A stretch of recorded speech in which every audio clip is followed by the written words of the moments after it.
We're only in the middle of Talk September. about John Stones, please, before Haaland, please. Please. John Stones first. What a goal from John Stones. What a goal. But then what about Erling Haaland? Yeah, nice 2 goals. Yeah. What's the question? We're only in the middle of September and we're already asking what more is there to say about Haaland. Yeah, maybe the people who knows me, maybe you know the influence Johan Cruyff had in my life as a person, education, and a manager and mentor and everything. And Johan Cruyff, years ago, scored in Camp Nou an incredible goal against Atletico Madrid. It was quite similar to the Erling Haaland score. And the moment he scored a goal, I thought, oh, Johan Cruyff. It was quite similar. So it was a really good one. And the assist from Joao is exceptional. Joao had the ability to do these kind of things. And after the simple things, lose balls, we work on that. So the simple things, every ball he has to make these kind of actions. I know he can do it, but football, this kind of action come alone. You cannot force it. And sometimes he do it quite often, but he's still young, have a key desire to improve, but make an incredible assist pass, and the finishing from Erling was exceptional. Sam, when you're ready, please. How do you analyse the game overall? Because obviously it was a good comeback, but not great before that. It was quite similar 2 years ago when we played against them in quarterfinals of the Champions League. To reach the first time to semi-finals, Phil scored the last minute, and it was quite similar. We had a lot of problems to get our rhythm, and we were so passive in our transition, our movements to be aggressive, and we struggled. We were playing a wrong gear, and we are who we are. We can win or lose when we play the last 35 minutes. And when we realize, okay, we're 1-0 down, and of course the dynamic from Phil, Bernardo, and Julian, they are good and give it another rhythm. And after you can lose, but this is who we are. And today we didn't play. And Champions League don't wait. Champions League don't forgive you.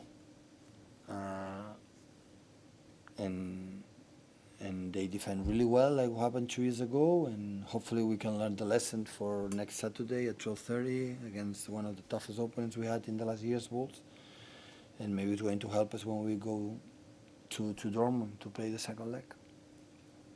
Pep, you look really upset with the referee after the final whistle, and you got a yellow card. Can you explain?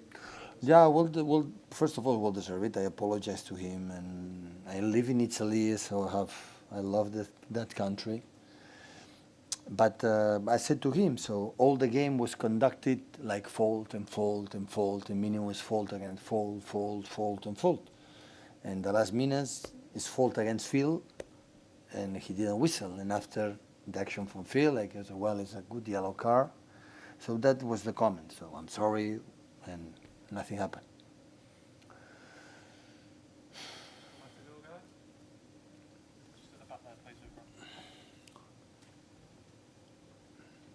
Hi, but did you feel the game in the second half changed when you made that triple substitution and brought Phil on particularly?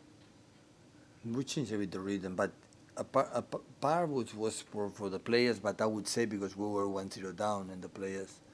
It's important for us. So the first years that I was here, we were never come back. We were not a team like we had ability to come back since I don't know what happened last season. In West Ham start, and after Aston Villa when we were champion, against Newcastle, against Crystal Palace today. So we can create our momentum. Of course, Julian helped us to be one more player in the box. We put Kevin in the right to make assists and crosses from that position. It was not easy to come back. They defend really well all 90 minutes, like happened 2 years ago. It was quite similar. They defend the same. They defend the pockets really well with the Bellingham and Ozak, and yeah, it was difficult. But the problem was we didn't play with the right rhythm. Because after Sevilla, the people, it's already done. And I tried to tell them, it's not done, guys. Opponents are good. Guerrero is good. Sule and Hummels playing by Munich. When you play by Munich, you have to be a really good player. And have a good build-up. And Bellingham is an exceptional player. Royce have experience. They don't lose the ball, and you are not in the right rhythm, you run. They didn't create much, but we were not in the right tempo. Because at the end, the first goal from John Stones, it would happen in the first half. John Stones doesn't shoot, make an extra pass. But in that moment, we are in the right rhythm. Rhythm means I go to you as like you will know it.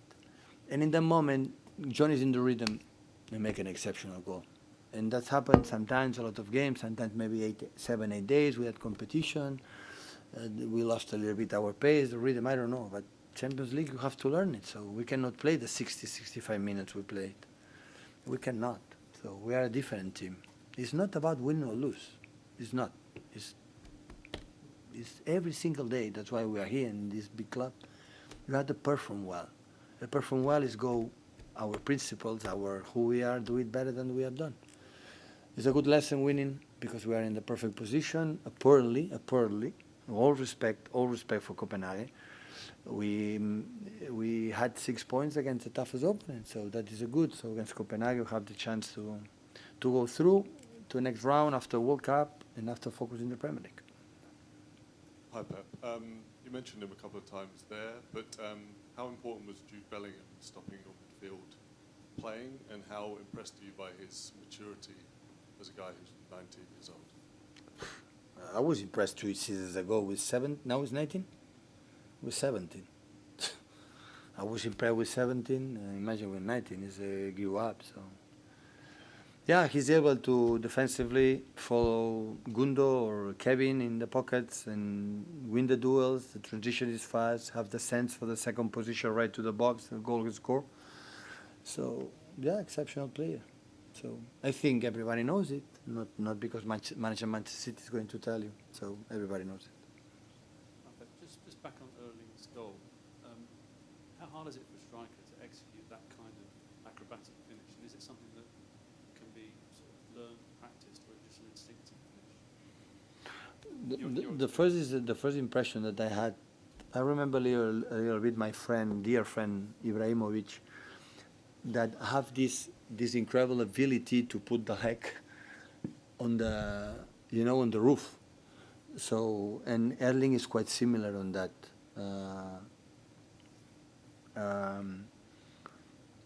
And I think it's his nature. He's elastic. He's flexible, and after had the ability to make the contact and put it in the net. So, yeah, it's so because you see how it's so big. How give this flexibility, but he has. I think it's nature. It's his mom and dad give you this flexibility.